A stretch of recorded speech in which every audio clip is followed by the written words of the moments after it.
Yo, welcome back, everybody. We got another topic for y'all. I want to talk about. Let's talk about these second-year QBs. We're seeing a lot of sophomore slumps. We're seeing some guys rise to the top. I think the rankings have changed since what we said since the beginning of the year. A lot of people had Daniels number one with Penix and blah blah blah and all this stuff. Jury was out on JJ McCarthy, didn't know what he was. People saying Penix is the best. Caleb Williams is going to bounce back. Let's start this thing off. Let's start this off talking about Michael Penix. Give your assessment and I give mine. Michael Penix right now has 918 yards passing, 3 touchdowns, 3 picks. His QBR rating, 60.5. He was benched in his last game. What are your thoughts?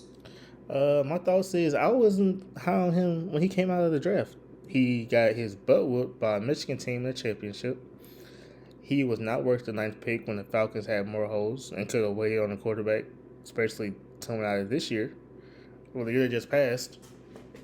But, I mean, he's not accurate. He holds on to the ball too long. You would think he would use his legs more, but he doesn't for some reason when you have Bijan Robinson back there with you. But that's my assessment. I didn't think he was a good enough quarterback to be taken at number 9, but hey, what do I know? I just watch football, so. He's not much of a scrambler. Well, he's a scrambler, but he's not much scrambler for yardage. He's an extend the play in the pocket type of guy. I think his bad plays contribute to his offensive line this year when they're dealing with a lot of injuries. So they got third string guys, believe it or not, starting on the offensive line. That's how bad the offensive line injuries are for Atlanta right now. And I still believe in the lefty, but they need to get a franchise right tackle. Well, they have one in McCary, but he's hurt, so they have nothing out there blocking for him right now. I think that's the biggest problem. I like the weapons he has. Like I said, he got Bijan, he got Drake. That's just for starters. That should be enough for any quarterback to get it done. I think Penix, like you said, does hold the ball too long. If I was ranking these 6 guys right now, as much as it would pain for me to say, he's at the bottom. The bottom? That's improvement. The bottom. That's improvement otherwise. He's at the bottom. At least he plays. He will start this week. Bro. I'm just saying he plays. I can't put him last because he plays. There's one guy who doesn't play. And let's talk about that guy. So you brought up Michigan, you brought the guy that's not playing. Let's talk about the guy that beat that Washington team in the national championship, former Michigan quarterback J.J. McCarthy. He's played in 2 games this year. For the injury, he had 301 passing yards, 2 touchdowns, 3 picks, and his QBR, please watch this, 21.1. This is QBR rating. I can't take his QBR rating too serious because, like I said, he hasn't played. So it's low, but if he was playing, it wouldn't be that dang low. So, but this is another quarterback. I was not a J.J. McCarthy believer. Like, if you're in college and you're in the right system, you would look like the best QB in the planet. But he's just not. Like, he can't throw the deep ball. He's a dink and dunk quarterback. He's not very accurate in my opinion. But if you have Justin Jefferson, if you throw the ball, he's gonna catch it. So it makes you look even better than what you are. But he didn't play good against that Bears team. I think the Bears just lost because of them, not because of the Vikings just won the game. But that's just my assessment of J.J. McCarthy. And he doesn't play. I'm going to push back a little bit. J.J. McCarthy, hard-nosed as hell quarterback. He did have an injury. I think he could have played last year. They just chose not to because Sam Darnold did pretty good. They decided to sit the young man. But J.J. McCarthy, I would say, probably throws a better deep ball than some of the guys that we're going to be talking about in this video. But he did struggle his first start. It was his first start on Monday night. That was a big deal. Probably wasn't the best time for him to get his first start. But I can understand a slow start. He bounced back big time in the second half. He was playing good in the second game before he got hurt. That's why his numbers are so low. I think we got to give him an incomplete grade right now until he comes back. I am a J.J. McCarthy believer. Just on a blind ranking, I would probably put him 4th, maybe 3rd. But I just say 4 right now. But yeah, we can talk about a guy that a lot of people said was probably the best quarterback of all these guys last year. He's also been out with an injury. He's only played in 2 games. Jaden Daniels. What you got? I mean, I like Jaden Daniels. He plays hard. He's not scared to run the ball, which I love. But at a certain point, you gotta slide. You gotta run out of bounds.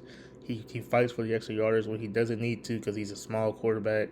He's tall and lengthy, but he's not big in size. Pause. But his I guess he needs better receivers because he's throwing the ball at Terry McLaurin, who's all right. He's not a. Oh, sorry.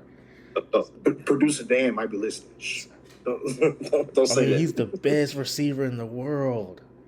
Anyway, but with Cliff Kingsbury at his offensive coordinator, it makes him look really good because Cliff Kingsbury knows offense, so that helps him out a lot.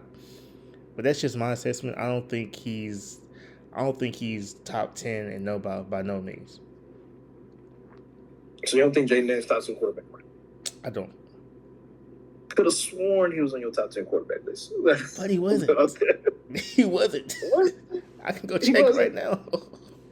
Man, I wish we'd have posted that video. It was way too long, though. Way too long. It's like 3 hours.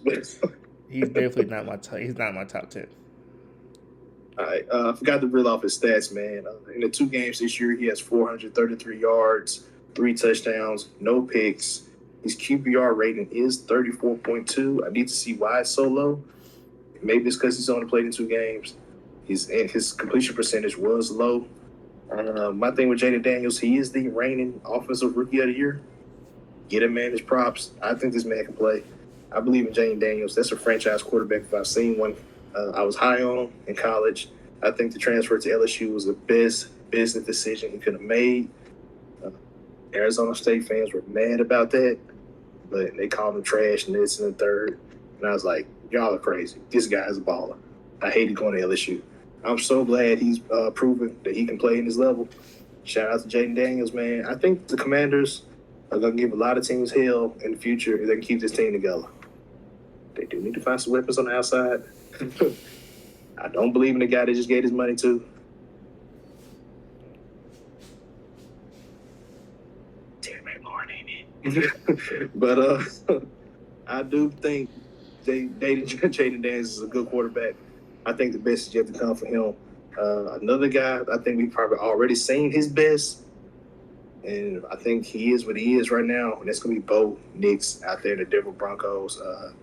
861 passing yards, 7 touchdowns, 4 picks, QBR 51.1. He's on a down slump. I think his best year is going to be his rookie year. How much? I think he's going to get replaced after a while. Not this year, of course, but I can see 2-3 years from now, there's another quarterback for the Broncos. But I'll let you get your assessment. Well, we know Sean Payton is not shy about making changes. Like, that's something he is not shy about at all. But Bo Nix, back to college, played at Auburn, transferred to Oregon, was very, very bad at Auburn. He was not good. Goes to Oregon, he looks like a totally different quarterback. So, I guess coaching does matter, and the weapons you have matter, but you're in Denver with a great defense, so all you need to do is not turn the ball over and get first downs, and that's it. But he can't seem to do that. Like, he can't find the open receivers. He's throwing over their heads, at their feet, and the offensive line is playing fairly well, so I don't know why he feels so rushed to get the ball out. You have the top 10 offensive. That's they're playing well, but he just feels like it's like he's rushing to get the ball out. So I don't know what that's about. I gotta look into that. But you have Cortland Sutton on the outside, and I don't think he's the guy, but people love him. So that's I don't think it's all Bo Nix's spot, all his fault, but there's something going on why he's playing so bad. I don't know what it is. Do you think they put too much on him too early? As far as like offensive, like making changes at the line of scrimmage, making more complex plays. You know, Sean Payton like to dial up some complex stuff. And but you would think it's the same thing. But the expectations too high. They were talking about this Broncos team going to the Super Bowl. They were a Super Bowl pick. for a lot of people. And I could. I don't think this team can make the playoffs. To be honest with you. I mean, he balled last year, and I feel like it's the same offense, same players. They just added Evan Ingram, who where is he? I don't know where he's at. They haven't thrown the ball. They don't throw the ball. So what's the some guys just don't throw to. Some quarterbacks don't throw the tight end. Some quarterbacks don't throw. That's one problem. He don't throw the running backs. There's a couple more quarterbacks in this league that have the same problem. They won't throw the ball to running backs.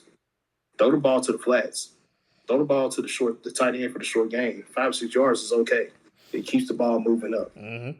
It gives you third and short instead of third and long, but whatever. I think he's running the ball a lot less. I don't know if this is by design. I haven't paid too much attention to it yet. Maybe quarterbacks, maybe defenses are doing more contained on the edge and keeping him in the pocket. I think that's probably the best way to defend him. He's not the most accurate guy. I think out of all the guys we've talked about so far, he probably throws the worst ball, in my opinion. So, yeah. In college, though, it looked like he threw a great ball at Oregon. That's the thing. So I don't know what happened. You think it looks like he did at Auburn?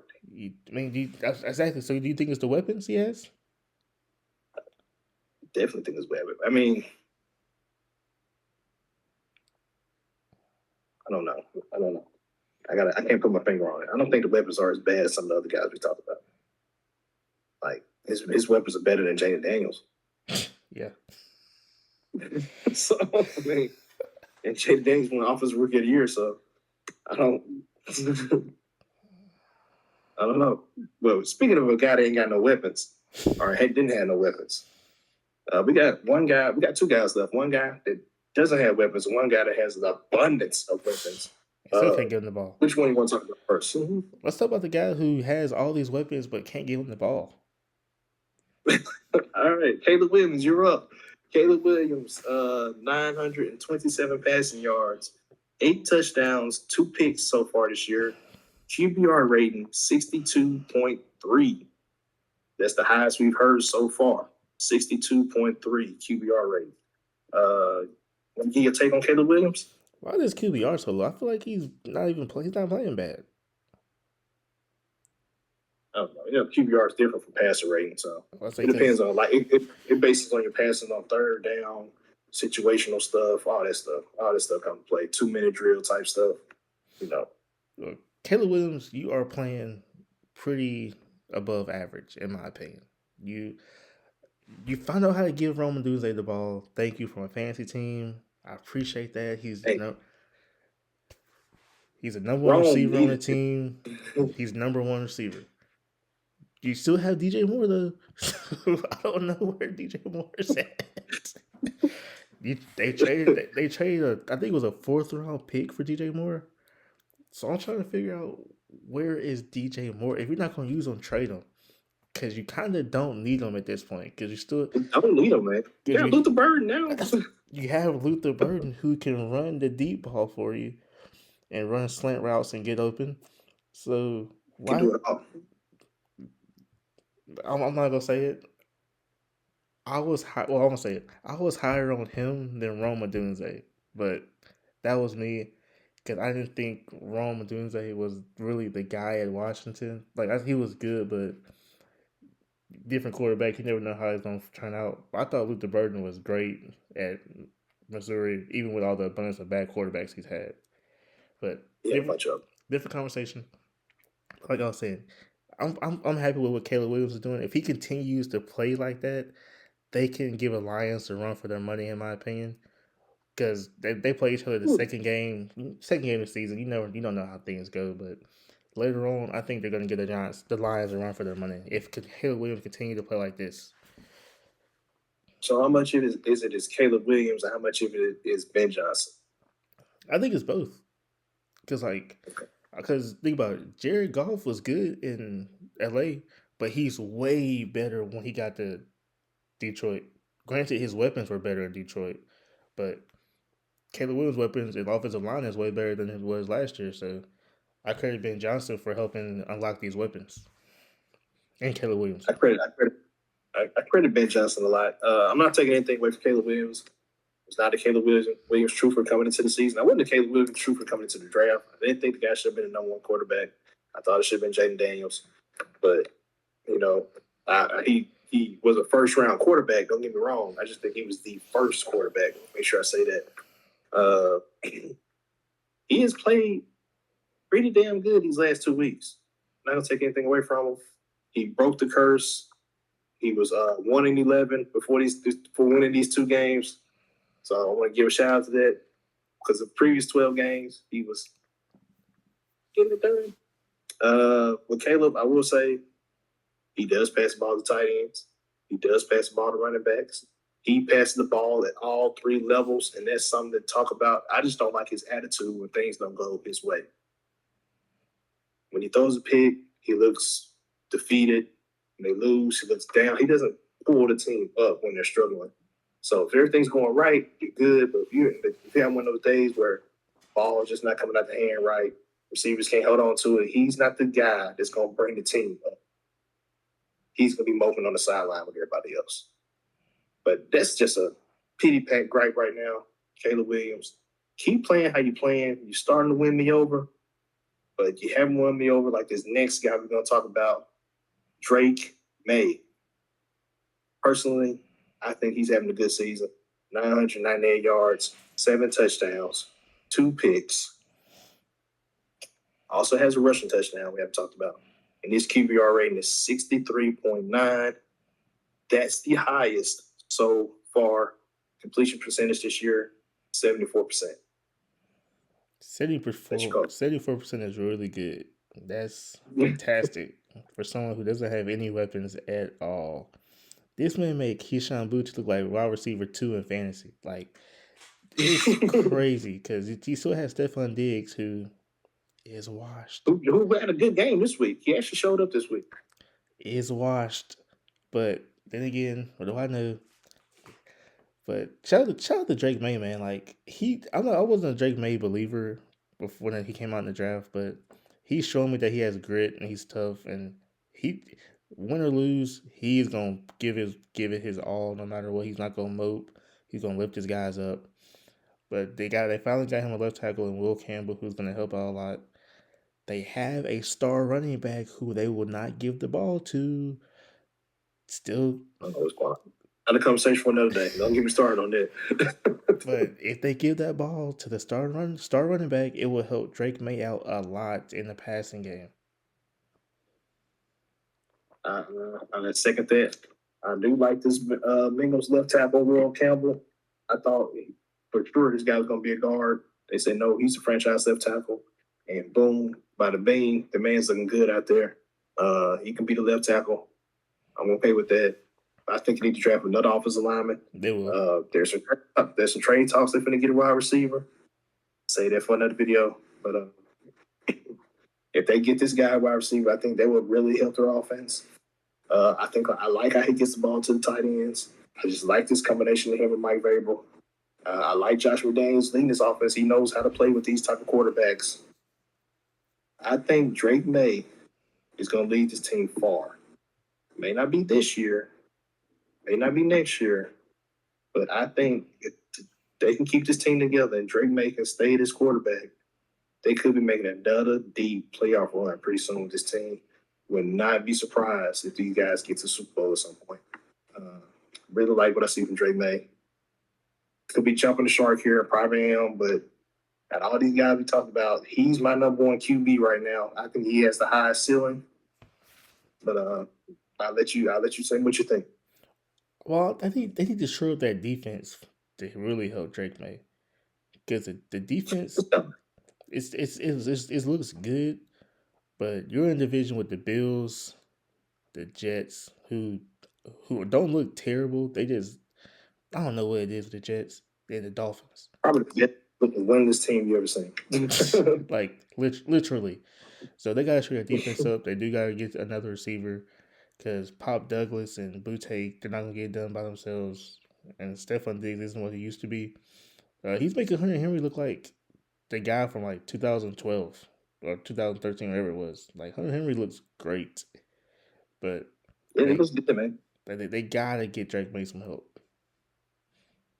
I think they're working on it, man. I think they're working on it. They're getting they. I don't want to put it out there because I don't want to mess it up. I mean, might as well. They talking about trading for AJ Brown, so that's the guy that Mike Vrabel drafted. That's the guy he gets along with. That's the guy he wanted in Tennessee, and they traded away. So that's just something. If they get AJ Brown, they move Stephon Diggs to the slot, and then they have was it Matt Hollins, whatever it is, on the other side. Mm-hmm. That's a nice 1-2 You got Hunter Henry still. You got Austin Hooper. You got Ramon J. Stevenson and Antonio Gibson. And you got this guy, Trayvon Henderson, that you might want to put in the game. So you got weapons out there, man. Get you some interior offensive linemen. You set on offense for years to come, in my opinion. The one thing you got to figure out, if you do trade for A.J. Brown, after this year, he does have a 3-year, $96 million contract that kicks in. Is he worth that? And don't think so, but... that's a different conversation. We might get into that tonight. But that's all I got, man. Drake May, I couldn't be mad at anybody putting Jaden Daniels number one because he has proven to be the top quarterback before. Just for me right now, just right now, I reserved the right to change my mind later. I'm putting Drake May number one with Jaden Daniels number two. So the rest of these guys can fall in line where they may. I don't really care. I just think those are the two best quarterbacks in this thing right now, and I don't think it's really close, in my opinion. I agree. I'm gonna put Jalen Daniels at 1 just because he did take a team to the NFC Championship last year. He did against the Eagles, who barely beat them, by the way. So he did. I was just basing on what I saw this year, though. Yeah, the injuries happen, so we still gotta be kind of fair a little bit. But Caleb Williams is coming. If they get that defense good enough, Caleb Williams is coming. I agree, man. Because you can't let the Raiders put up 27 points. Can't let what? The Raiders put up 27 points. Well, you can when you had 5 fumbles, but that's not neither here or there. But I'll tell me what y'all think in the comment section, man. Tell me I lost my damn mind putting Drake May over Jaden Daniels. I don't care. Tell me Bo Nix is the best quarterback out there. Tell me J.J. McCarthy is washed, and I can tell you a bum and a hater. But anyway, y'all get in the comment sections. Tell me what y'all think, man. Tell me y'all like painted fingernail Caleb Williams all y'all want to.